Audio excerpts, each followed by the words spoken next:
presenting the transcription feature, Superman. Up in the sky. Look! It's a bird. It's a plane. It's Superman. Superman, mighty visitor from another world who came to Earth when the planet Krypton was destroyed by quakes and explosions. Superman, who can bend steel in his bare hands, leap tall buildings at a single bound, race a speeding bullet to its target, and who walks about among human beings as champion of the weak and the oppressed in his character of Clark Kent, news reporter. As our story opens today, Kent has returned from dealing with the Denelli gang of racketeers, has taken up his routine duties in the office of the Daily Planet. Already a new and thrilling assignment lies just ahead. So far, Kent knows nothing about it. You find him at his desk, knocking out a story on his typewriter, while Jimmy Olsen, the Planet's copy boy, hangs around in open admiration.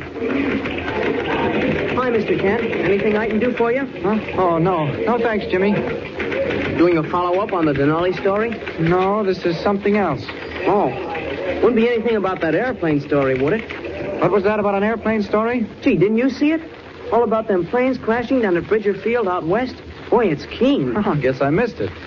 What's so keen about planes crashing? That's pretty serious. Oh, I didn't mean it that way. It's just that I go for anything about planes. Wow, budding pilot, eh? You said it, Mr. Kent. The minute I get old enough. Well, you've got quite a while to wait, Jim. Beat it now. Go somewhere else while I finish this story. Okay, Mr. Kent. But if I ever get a chance to fly, I'm telling you, the Daily Planet will need another copy boy.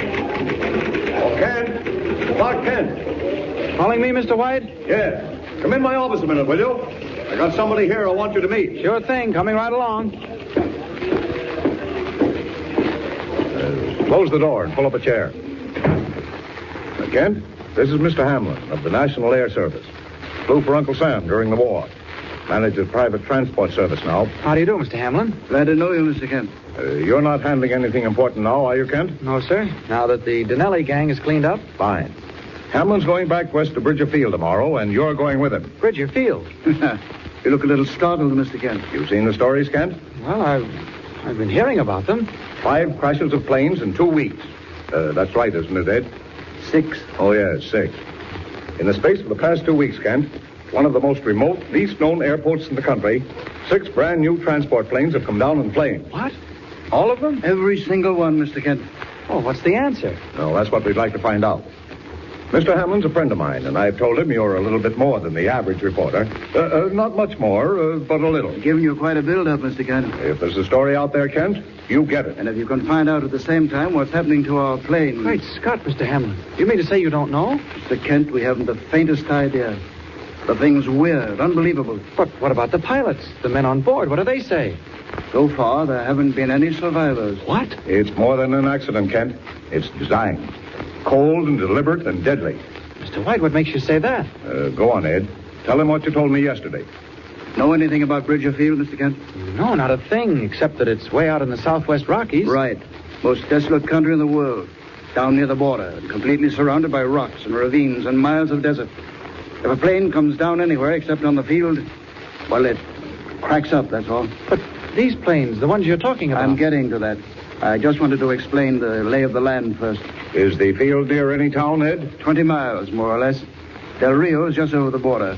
What's at Del Rio? Oh, usual thing. Gambling joints, racetrack. Oh, yes, the circus. The what? Well, it's one of our amusements. It's the Lawbeck Tent Show. Ever hear of it? No, not me. Well, it's not a very big one, but it comes every year, and it saves us from dying of boredom. That is, it did until 2 weeks ago. What happened then? First of the accidents. Oh. Since then, we've not been bored. Excuse me, Mr. White. Telegram from Mr. Hamlin. Oh, yes, thank you. I told them I'd be here. You'll excuse me, will you, gentlemen? Great heavens. Ed, what's the matter? It's another accident. Yes, another accident. Another plane crashed in flames. Everyone killed. Just as it approached the field. Ed, what's going on out there? Wait a minute, look here. I've changed my mind. I said we'd go back tomorrow. Ready whenever you are, Mr. Hamlin. This business can't go on. It's devilish, inhuman. There's something behind it. Kent, I'm going to Bridger Field today. If you want to come along, Kent, well, meet me at the city airport in 1 hour.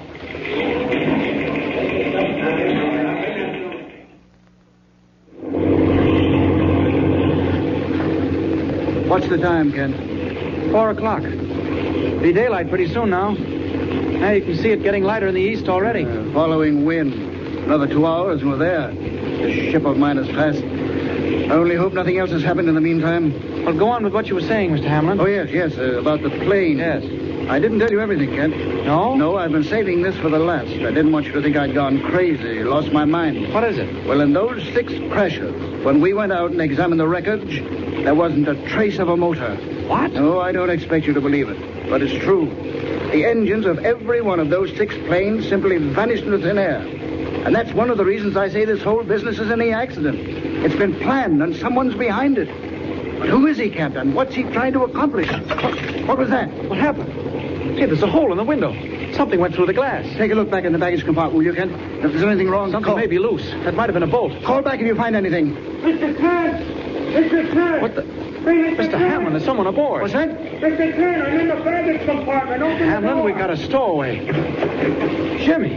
Jimmy Olds. Don't be sore, Mr. Kent. I sneaked on board at the airport, Mr. Kent, and I just had to come. You mean to say you've been hiding in there all the way? I wouldn't have come out now, only something's happened. I had to tell you. What are you talking about? Mr. Kent, there's a plane coming up behind. Coming up fast, and they're shooting at us. What? I tell you, they are. Didn't you hear the bullet a minute ago? Look, out and back. You can see your wing lights.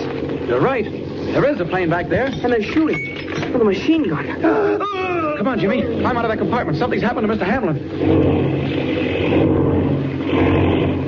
Jiminy, the plane. Spinning. It's out of control. Quick. Mr. Hamlin. What's he doing? Mr. Hamlin. Listen. Jimmy, Mr. Hamlin's been shot. One of those bullets. Here, quick. Help me get him out of there.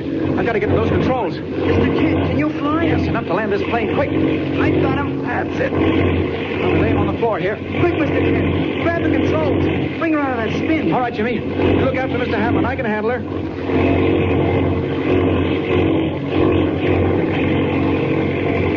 Oh, boy, that's it, Mr. Kent. You got her. What about that other plane? Where is it? Hey, Mr. Kent, they're shooting again. They're right on our tail. They're trying to get over us, Mr. Kent. What do we do? Not much we can do while I'm sitting here. Jimmy, didn't I see a rifle in the baggage compartment? There is one. Do you want it? Bring it here, fast. There's just a chance. Here you are, Mr. Kent. Look here, Jimmy. You said you wanted to fly. Well, now's your chance. What do you mean? More bullets. They'll get us any second now. Quick, Jimmy. Slip in here and take the controls. Hold her just as she is. Can you do it? I'll sure try. Give me the stick. Just as she is now. Hey, Mr. Kent, where are you going? I'm going to take that rifle and climb out on the wing. If there's any shooting being done, I guess we can do it as well as they can. Stay with it now, Jimmy. Hang on to those controls and don't lose your nerve. I'll be all right. Now then, out on the wing. Good thing it's dark. I wouldn't want Jimmy to see his friend Clark Kent take a header into space as Superman, which is just what he's going to do. Out we go. Out and back. Faster. Faster. I think I'll just take one fast dive at their propeller. Here we go. That does it. Down they go. I'll just dive down after them and find out what this is all about. Jimmy.